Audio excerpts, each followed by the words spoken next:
E aí, galera dos 8º anos 1 e 2 do Sanico Teles, tudo bem? Muito bem, nós já estamos na semana 4 do volume 2 dos PETs da apostila do governo. E essa semana, de uma maneira especial, eles estão falando com mais detalhes sobre a Inconfidência Mineira e a Conjuração Baiana. Na última semana, falou-se muito das rebeliões nativistas e separatistas. Lembram? As rebeliões nativistas eram aquelas revoltas que aconteciam em determinadas regiões do Brasil, mas que não pensavam na separação do Brasil, na independência do Brasil.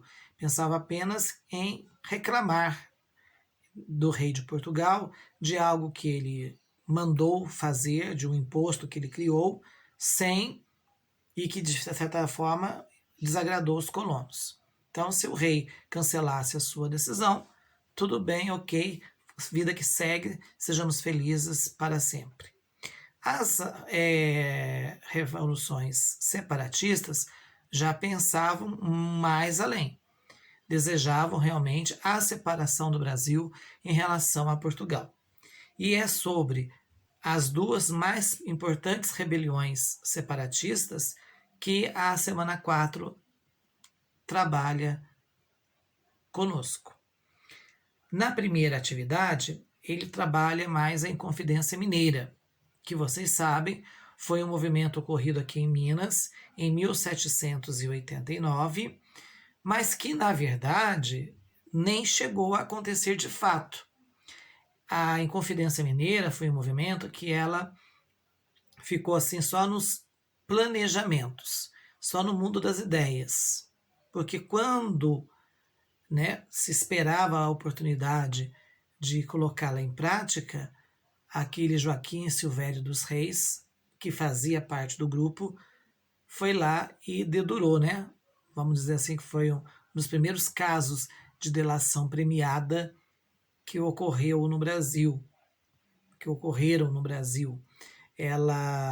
Ele dedou todo mundo e o que pretendiam fazer em troca do perdão de suas dívidas com o governo português. E aí o governador, de Minas na época mandou prender todo mundo. A maioria dos inconfidentes, vocês sabem, eram pessoas que pertenciam a uma elite, ou eram juízes, ou eram grandes mineradores, enfim, eram pessoas que tinham posses, que exerciam uma influência, as famílias eram influentes política e economicamente dentro da sociedade mineira, dentro da região onde viviam. Talvez o mais simples deles, o mais humilde deles, de fato, foi o Joaquim José da Silva Xavier, que todo mundo conhecia por Tiradentes. Muito bem. Então, a Inconfidência Mineira, ela nunca de fato aconteceu. Ela ficou só no mundo das ideias. Ela ficou no mundo do vamos fazer. E aí, a primeira atividade da semana 4 trabalha justamente sobre isso. Okay? Uma das coisas que provocou um imenso desejo nesses ricos mineiros e no Tiradentes em separar o Brasil de Portugal foi a decretação da chamada derrama, que é o que traz a charge, o desenhinho aí da página 79. Nessa charge, ele fala ele tira uma onda da derrama. O que era a derrama? O que foi a derrama? A derrama foi um imposto, na verdade foi uma ordem, uma decisão, não foi nem um imposto, foi uma decisão, um decreto do rei, uma lei criada, dizendo que se não se pagasse todos os impostos atrasados, eles seriam cobrados de uma única vez. Quando que isso ia acontecer? O rei nunca disse. Ele só disse que ia fazer isso, mas ele nunca fez de fato. Ele não marcou uma data. E o pessoal lá do Tiradentes, a turminha ali que fez parte da chamada Inconfidência Mineira, eles ficaram esperando exatamente a data que o rei de Portugal iria decretar a tal derrama, ou seja, a cobrança de todos os impostos atrasados de uma única vez. Mas o rei nunca que decretava, porque chegava até o rei rumores de que a população aqui em Minas estava extremamente revoltada com essa ideia da derrama. Então, com medo de uma revolta, de uma rebelião, de ter dor de cabeça, essa decisão de pôr em prática a derrama, de marcar uma data para fazer essa cobrança geral de impostos atrasados, foi sendo postergado, ou seja, os caras foram enrolando. Então, as perguntinhas da atividade 1 estão diretamente ligadas a isso. Ele fala o seguinte, ó, com base nos seus conhecimentos e analisando a imagem, né, onde aparece lá o anúncio da derrama, e o pessoal até comenta, a população comenta, se é coisa de Portugal, coisa boa não é. Então, com base no que você sabe sobre a Inconfidência Mineira e com o que você está vendo aí na charge, responda. O que a imagem satiriza? Então, ela está satirizando a derrama. Como é apresentada a questão da derrama na imagem? Ela é apresentada como algo extremamente assim importante, algo que provocou risos, provocou medo, provocou pânico, preocupação. Foi algo que foi apresentado de forma discreta ou foi divulgado de forma assim bastante ampla, de forma alarmante? E a letra C. A Inconfidência foi um movimento organizado pela elite mineira. De que maneira a charge confirma essa ideia? Porque, como é que eu tenho certeza, olhando pelo desenho, que quem organizou, quem desejou a separação de Minas Gerais foram os ricos. Então aí você vai observar que um detalhe chama atenção. Eles bateram os olhos e viram lá escrito no cartaz, derrama e do que se tratava. Então quer dizer que eles leram. Se eles leram, é porque sabiam, eram alfabetizados. E numa Minas Gerais do século XVIII, da época áurea da mineração, quem que sabia ler? Geralmente as pessoas mais ricas. Então por aí você sabe por que foi a elite, os ricos, que participaram desse movimento, que planejaram esse movimento, que de fato nunca aconteceu. A atividade 2 fala ainda sobre a questão da Inconfidência Mineira. Tem um textozinho que fala sobre como seria a bandeira do Brasil caso nós conseguíssemos ficar independentes de Portugal. Na verdade, meus amigos, os inconfidentes, eles nem pensaram na independência do Brasil.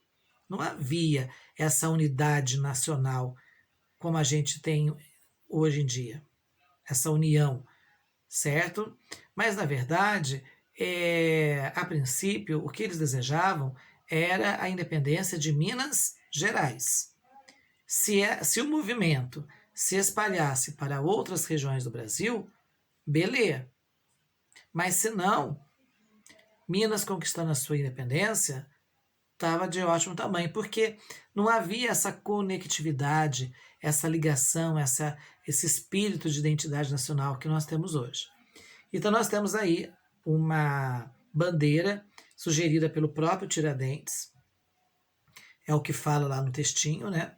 A bandeira seria verde e estaria escrito liberdade antes que seja tarde, né? Libertas que seja também. Liberdade antes que seja tarde. E logo abaixo vem um outro desenho, certo? Falando do decreto do governador de Minas, que acabou se inspirando, né? O governador Magalhães Pinto, que acabou se inspirando na bandeira dos Inconfidentes e criou então a bandeira de Minas Gerais, com um triângulo vermelho em vez de verde, mas com os mesmos escritos. O vermelho aí representando o sangue derramado por Tiradentes ao ser enforcado por desejar a independência do Brasil. Muito bem. E aí as perguntas estão em cima dessas imagens, tá joia? A letra A pede para identificar as semelhanças e as diferenças entre a bandeira dos Inconfidentes e a atual bandeira de Minas. Uma semelhança seria o escrito, seria o triângulo também, é uma semelhança. O triângulo, na verdade, é a união de 3 pontas, certo? As 3 pontas significavam o quê? As ideias iluministas, liberdade, igualdade e fraternidade. O lema das ideias iluministas, o lema da Revolução Francesa, que os Inconfidentes se inspiraram. Liberdade, igualdade, fraternidade. Essas são semelhanças. Diferenças nós temos na cor, certo? A primeira a proposta era ser, o triângulo ia ser verde, a segunda definitiva passou a ser vermelha. Uma outra diferença que nós podemos destacar aí foi a época, certo? Uma foi criada no final do século XIX, a outra foi sugerida há 50 anos atrás. Muito bem. A letra B. O termo em latim libertas, que será tamen, significa liberdade ainda que tardia, ou antes que seja tarde. E foi proposta por Alvarenga Peixoto, né, um dos Inconfidentes, e mantido na bandeira de Minas nos dias até hoje. No contexto da Inconfidência Mineira, imaginando você lá na época da Inconfidência Mineira, de que maneira esse termo latino traduzia os desejos do movimento. Naquela época, tudo que eles queriam era o quê? Libertar o Brasil de Portugal. O objetivo maior da Inconfidência era a liberdade. Por isso, ele usou a expressão latina, libertas que será tamen, liberdade antes que tardia, antes que seja tarde, mas liberdade, porque era a palavra era a ideia mais propagada pelos Inconfidentes e pelo mundo afora, naquele final do século XVIII, era a tal da liberdade. Liberdade política, liberdade econômica, liberdade de muitas coisas. Mas também defendiam a manutenção de outras coisas. Não era liberdade plena e absoluta para tudo, não. E a letra C. De que maneira nossa bandeira remete aos costumes e à importância da religião no contexto em que a mesma foi produzida? Muito bem. Olha, o termo foi escrito em latim. E o latim era a língua que se usava oficialmente nos rituais católicos. Então, olha a influência da religião aí no movimento iluminista. Tá certo? A atividade 3 fala sobre a sentença do Tiradentes, né? De todos os que participaram do movimento, ele foi o que mais foi punido, o que mais sofreu.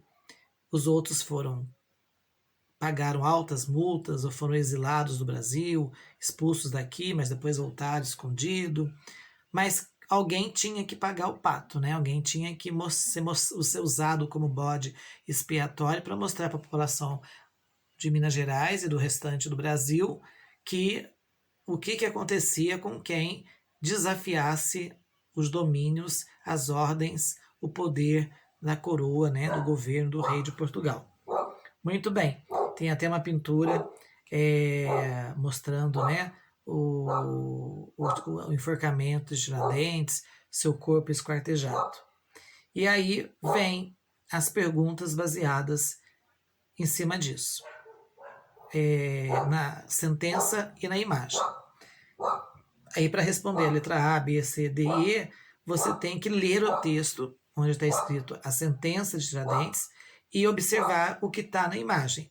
Lendo o texto e observando a imagem, você vai achando as respostas que ele deseja, desde a letra A até a letra E. Aí é uma questão meramente de interpretação, né? E depois, na atividade 4, ele fala da conjuração baiana, tá certo? Existem aí uma imagem que mostra os líderes da conjuração baiana, movimento que aconteceu cerca de 10 anos após a Inconfidência Mineira.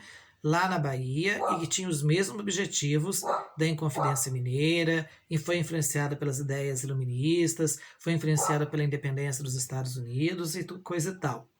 E abaixo temos as imagens dos líderes da Conjuração Mineira ou Inconfidência Mineira, que é a mesma coisa. E aí, para você responder as letras A, B, C, D e E, tem que olhar as duas imagens. O que ele vai procurar chamar muito atenção nessas imagens? É que lá em cima, se vocês observarem nas imagens, na imagem que mostram os líderes da Conjuração Baiana, todos eram negros. E se você olhar nas imagens que mostram os líderes da Conjuração Mineira, da Inconfidência Mineira, você vê que todos eram brancos. Então aí é por aí que você vai ter que raciocinar para poder responder as questões A, B, C, D e E. Tá? Os líderes vinham de camadas sociais diferentes. Enquanto a Inconfidência Mineira era algo que vinha da elite, do topo da sociedade, a baiana o movimento veio de baixo para cima. Os dois movimentos não deram certo, mas a baiana, ela chegou a ter um começo. Ela começou a ter uma prática. Ela chegou a começar, panfletos eram espalhados pela cidade de Salvador para que a população fosse orientada e fosse motivada a compreender que o Brasil estava sendo explorado por Portugal, que era necessário ser e ficar, lutar pela independência, né? Ser, ficar, lutar pela independência. Eles chegaram a esse nível, eles chegaram a ter a parte de baixo da sociedade, chegou a se unir à elite que estava insatisfeita com o domínio português. Mas os ricos caíram fora na hora que viram que a coisa estava ficando séria. E ficou só a parte mais fraca da sociedade no movimento. Aí o movimento acabou não dando certo também. Beleza? Então observe bem a imagem 1, a imagem 2. Foquem que os líderes da Conjuração Baiana eram negros, da Inconfidência Mineira eram brancos ricos, e por essa diferença vai ficar fácil de você responder todas as perguntinhas que vão vir logo abaixo. Muito bem, um forte abraço para vocês e até a próxima semana.